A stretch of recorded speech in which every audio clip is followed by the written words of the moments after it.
Hi, everyone. Thank you so much for tuning in to Tiger Talk here only on 91.1 KLSU News. I'm Ever Cradell, and I'm joined with.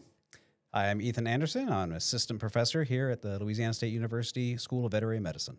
Perfect. So nice of you to join us today. What do you do at the vet school? Well, I'm mainly a scientist, and what I do is I study addiction. I use animal models to look at the way that drugs of abuse change the brain over time, and I try to find ways to prevent those changes or to revert them back to normal after a long period of drug use. That's pretty cool. So, what is it that convinced you to study substance abuse and addiction? Probably like most people, I've known many people that have suffered from addiction in my life.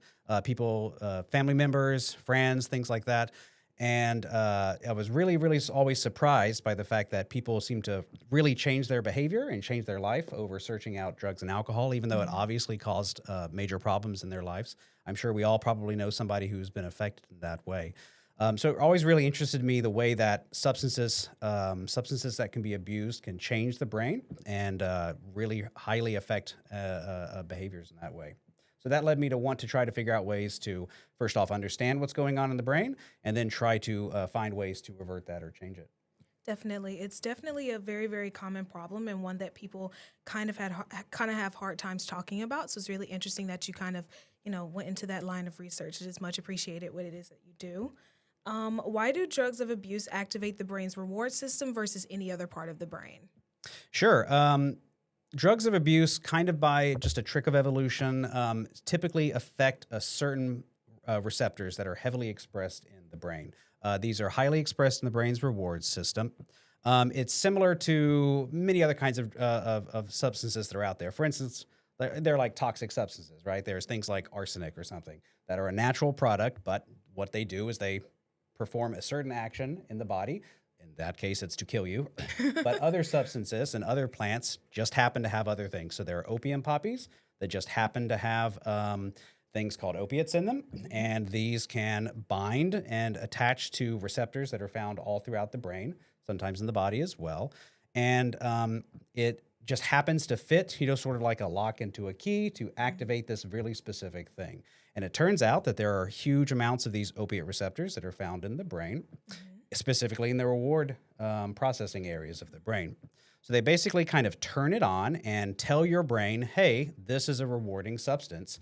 Whatever you're doing, you should keep doing this behavior. And so drugs like alcohol activate these receptor systems. Things like opiates do as well.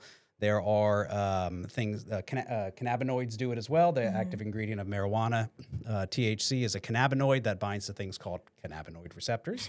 It's kind of an interesting thing that these drugs of abuse have allowed neuroscientists to figure out how just normal neurofunctioning works in the brain. Yeah. Because of that, we're able to discover the roles of many of these receptors, as well as finding the endogenous activators of them as well. So it's actually been rather important in neuroscience to figure out how all of these things work. But there's just a few select compounds that happen to randomly alter these parts of the brain that tell us, hey, we like doing this and you should keep doing this. And those signals are very strong and can outcompete many of the other signals that we have in the brain. Yeah, that's really interesting. Would you say that that's like an evolutionary thing? I think that's really interesting, that connection that we have kind of directly to nature. Would you say that's something that's happened over time, or like, is there an explanation for that? I really don't think it's that. I think it's, like I said, it's just kind of a little trick of it, I think. I don't think people really evolved to do these things. You go back, a million years ago, and other many other types of animals also have these things. For instance, mice and rats and laboratory animals, they have opiate receptors, but they don't use opiates or anything like that. Right. Some animals will like use alcohol, like fruit flies and things like that. Will eat rotted fruit and things like that. But there's not a huge like evolutionary advantage to taking drugs of abuse or anything like that. So because we see it a lot in humans, but we don't see it in all these other animals that also have these, I would think it's probably not something that evolved. Now, that being said, once humans did start using this, that probably has played a role in some of our evolution. For instance, you see certain societies and do like have higher incidences of alcohol use disorder and Yeah. things like that as well. So it's probably played some subtle effects, but Okay. I certainly don't think humans evolved to take drugs. Yeah, yeah, that makes sense. Okay.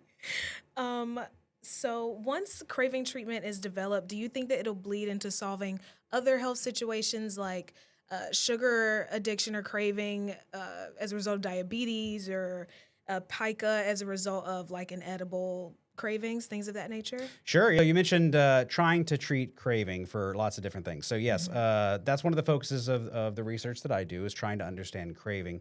It's an interesting concept. I mainly study drug addiction, and the definition of drug addiction has really, really changed over time. Okay. So it started off as being, back in the 1800s or so, people seeing as just a moral dilemma, or people like that didn't have any strong moral fiber or something like that. Now we recognize it more as a brain disease and as something that can potentially be treatable for a lot of people.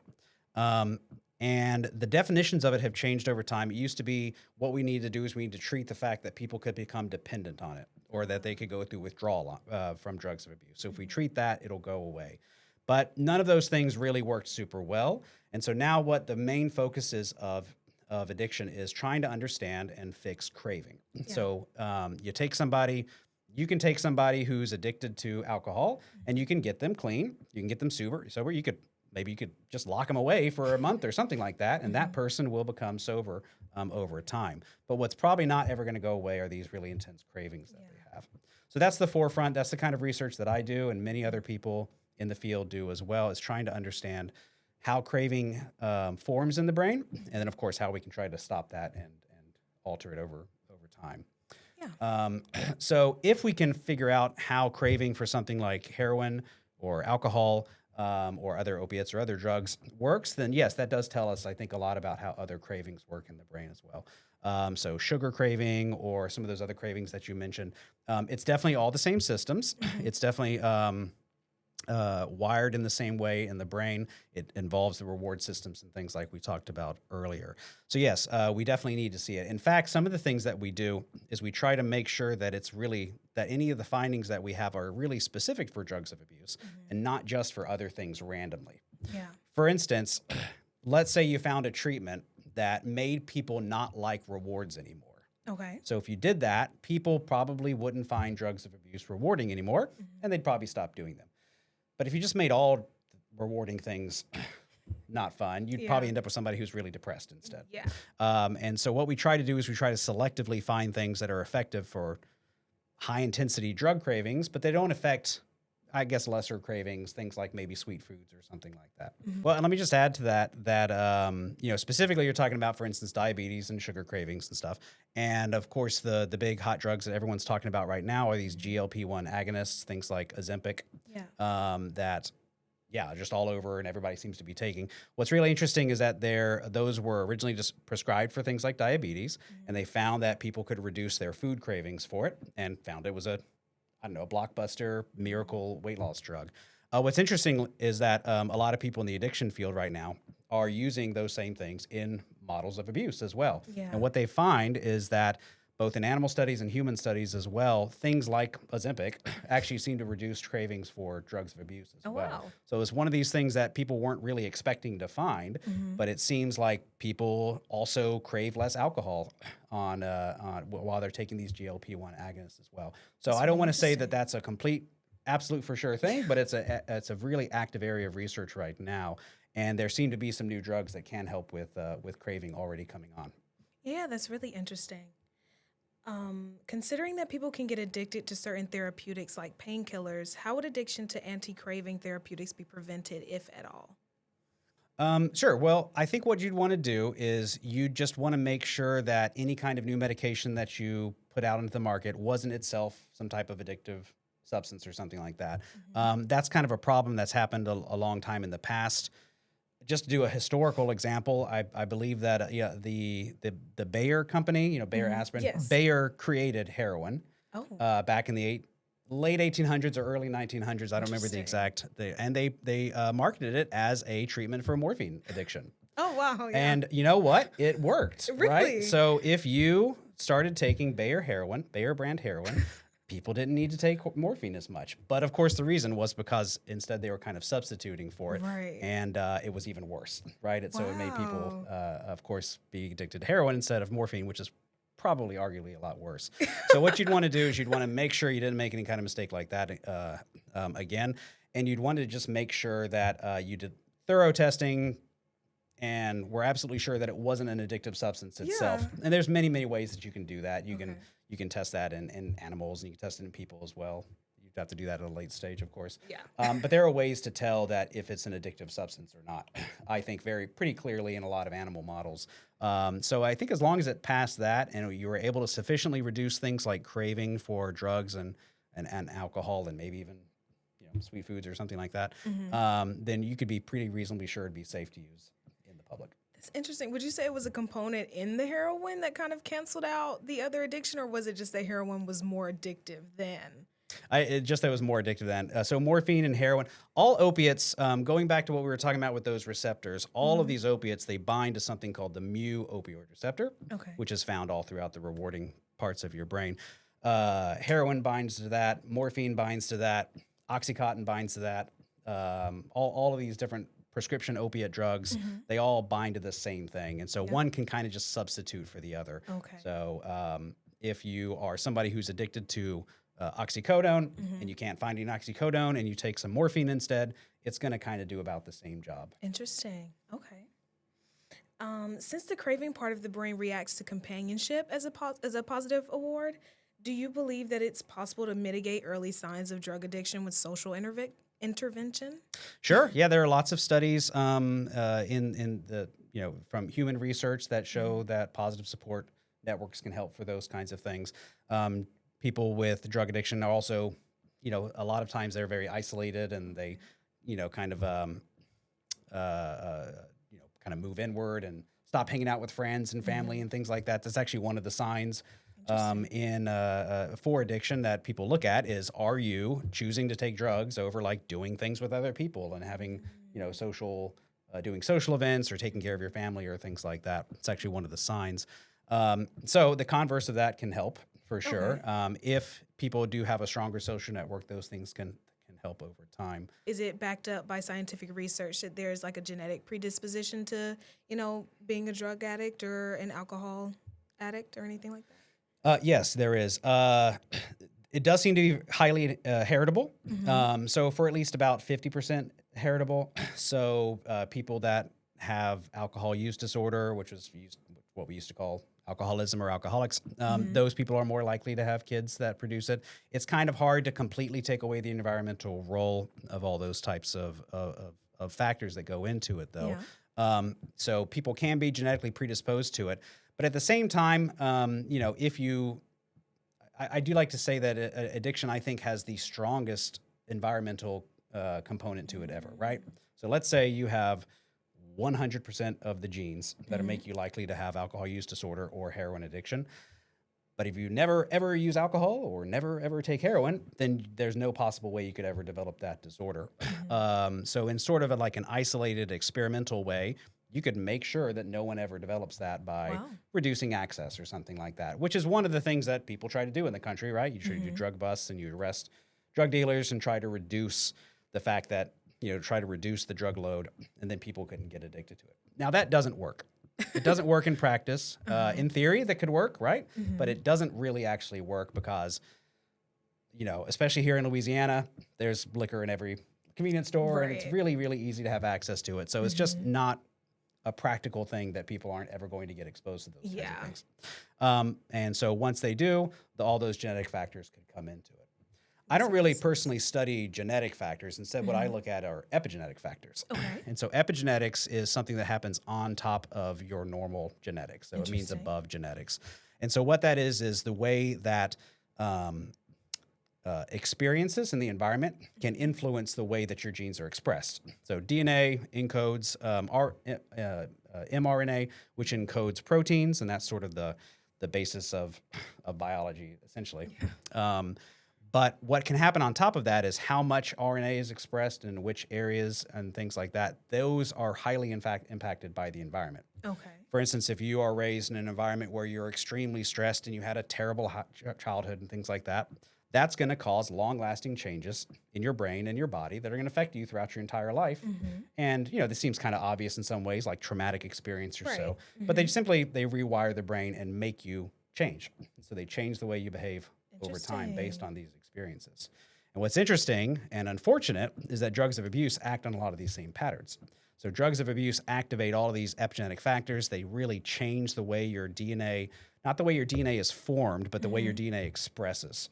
And it changes the way people behave and react over time. Yeah. So those are the kinds of factors that I look at. You can't change your genetics. You can't do that at all. But you can change your experiences, and you can change what happens to you in the future as well. And if we can find ways to specifically target some of those mechanisms, then maybe we can, get rid of some of these after effects, like those intense cravings and things. Yeah, that makes a lot of sense. In what ways do you believe that stereotypes about addiction impact those who are affected by it and their habits? Sure. There's huge stereotypes against addiction for sure. I'd say the biggest thing that causes is a lack of people coming forward. So a lot of people probably even recognize that they have a problem. They probably recognize that they should stop, and they don't reach out for help, and they don't try to because there's huge stigmas about it. So the biggest issue with getting treatments to people is that people don't really want them a lot of times, and they won't actively do it. Nobody wants to talk to their doctor and tell their doctor they drink too much or something like that. Nobody wants that label. But if you do kind of change the public perspective of things and realize, this is a brain disease, there are treatments for it, and people can recover if they try hard, and especially if they use some medications, some of these ones that we were talking about, or even new ones in the future. There are ways to overcome that. So yeah, I'd say the kind of the stigma just mainly prevents people from wanting to get help. Yeah, that's interesting. What makes substance cravings more intense than food or water cravings, since they're all held in the same part of the brain?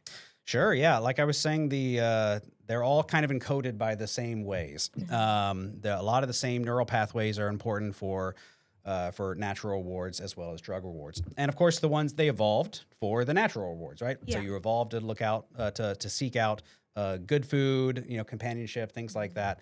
All these good things that we want in our environment. That's what it evolved for.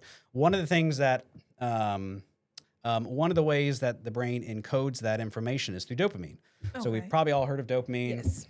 Dopamine detoxes and dopamine diets and all these kinds of things are out there. Most of that is probably not really true. But what's definitely true is that dopamine is a really important signal in the brain that tells you should pay attention to what's going on right now. So dopamine is not a rewarding molecule. It doesn't equal reward, but it does tell you should really pay attention to what's happening right now. Something really important is going on. So for instance, dopamine's heavily increased when you find great food, when you take addictive drugs, but it's also really increased when lots of bad, stressful things are happening right at the exact same time. But it alerts you and it tells you to pay attention to what's happening. So what you can do is you can measure dopamine levels in the brain. You can do it in animals. You can measure it in humans as well. And you can do it under a certain amount of tasks. And during certain tasks, you can see that dopamine levels can rise or fall depending on what's going on.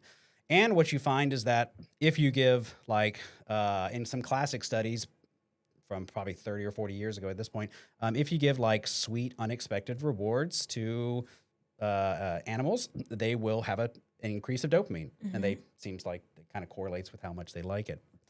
But if you instead give them an injection of something like cocaine, that dopamine will increase too, but it'll increase 1,000 times higher. Wow. So dopamine's there to help okay, I like this sugar. It's the level should go up just a tiny, tiny bit. Yeah. But again, by a little trick of evolution, if you take cocaine or something like that, those levels skyrocket to about 1,000 times higher than they should. Interesting. So your brain encodes that as this is maybe 1,000 times more important than a food reward or something like that. Okay. So it seems to really be involved. Dopamine's not the only thing going on, but that's one of the biggest differences between natural rewards and some of these drug-related rewards is the level of magnitude of the dopamine response.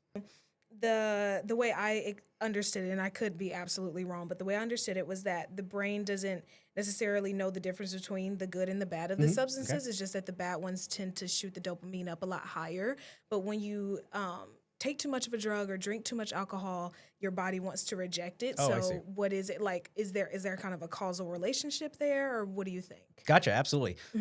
So I think what I'm mostly hearing is that, there are both good and bad effects of all of these things, right? So I'd say acutely, when people drink sort of a certain amount of alcohol, if you feel maybe disinhibition of certain things, and you maybe feel good and stuff like that. We've probably all had some beer or something.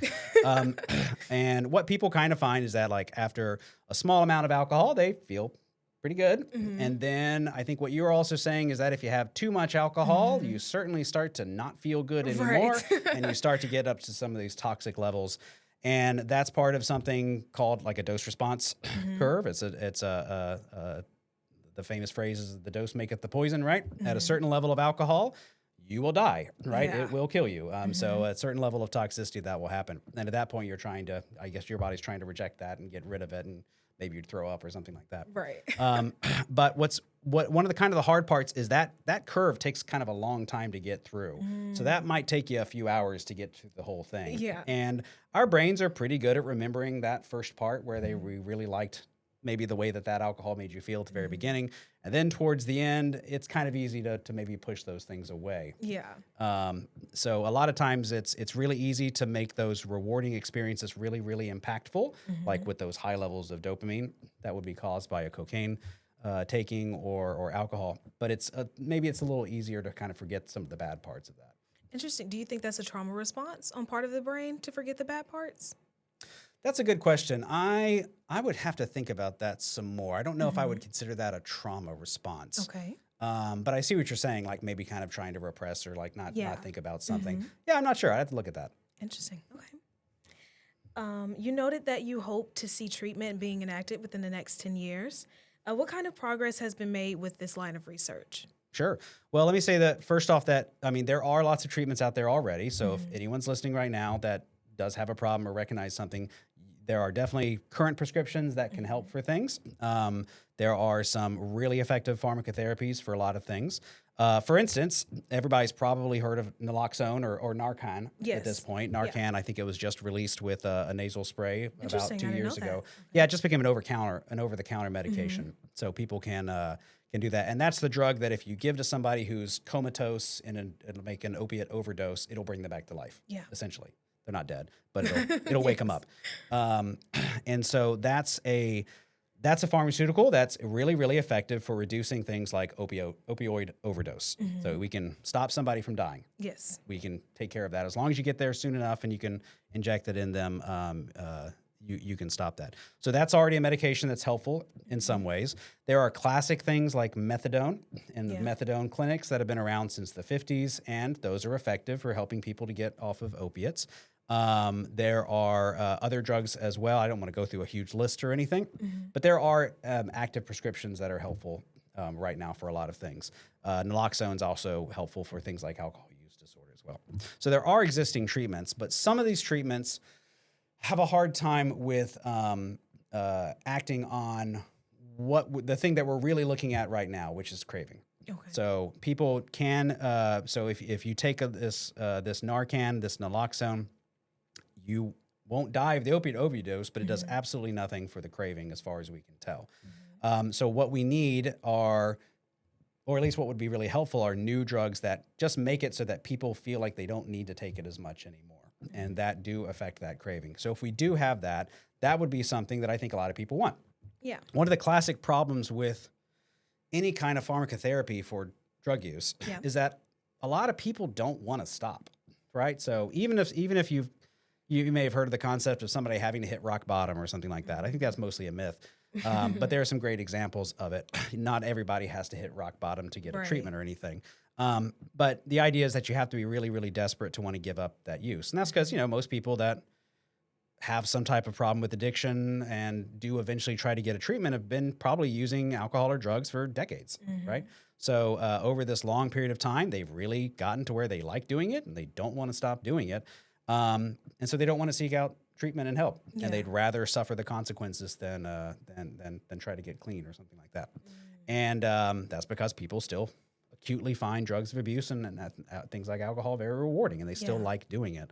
But if we can instead kind of tamp down on that, then that would be a way to produce some great changes in the future. And it kind of goes back to that Ozempic GLP-1 agonist, right? So this Yeah. is something where, a lot of people who are, for instance, overweight and want to lose weight, but they just can't stop these food cravings. There's something that it seems like it helps now, and that might also be working for drugs of abuse too. Okay. Yeah. How does the process of addiction work differently between alcohol and drugs? Is there any difference at all? Sure. There are, lots of differences there. Most of it kind of goes back to those receptors, right? So drugs of abuse, most of the sort of the classic drugs of abuse really specifically act on one system, Okay. right? So the opiates, they act on the opiate receptors. And so they're found throughout these reward areas. They bind to those, they activate them. That's their mechanism of action in a very classic sense. The hallucinogens act on serotonergic serotonin receptors and things like that. Marijuana and cannabinoids, they act on the cannabinoid receptors. These are a completely separate class of receptors and things. Alcohol is a little funny because it's not a very effective drug. You have to take huge amounts of alcohol for it to have an effect. And so it's really kind of non-specific, right? So you could imagine just like, a little tiny pill Yeah. is something that if you're, a little tiny opiate pill is enough to work for somebody for hours and hours and hours. Right. But instead, you have to drink a huge glass of beer or something like that. Or, a six-pack, right? That's a huge volume of drugs. And that's because alcohol is actually not a very good drug. It's not very highly selective or anything like that. So you have to drink huge amounts of it to have this effect. But what alcohol kind of does is it affects a lot of different systems. It mainly affects something called the GABAergic system and binds to things called GABAergic receptors. But it kind of has a lot of really non-specific effects all over the place too. But again, these are parts of the GABA is found all over the brain and body, but there's really heavily expressed in some of these rewarding areas. So alcohol is very different because it acts on a lot of different parts of the brain, including things like opiate receptors. Yeah. Is there anything that you like to say that we haven't covered? Sure. I'd just like to take a few moments to talk about some of the research going on in my lab. I've talked a little bit about it before. I've said that we're studying things like epigenetic changes.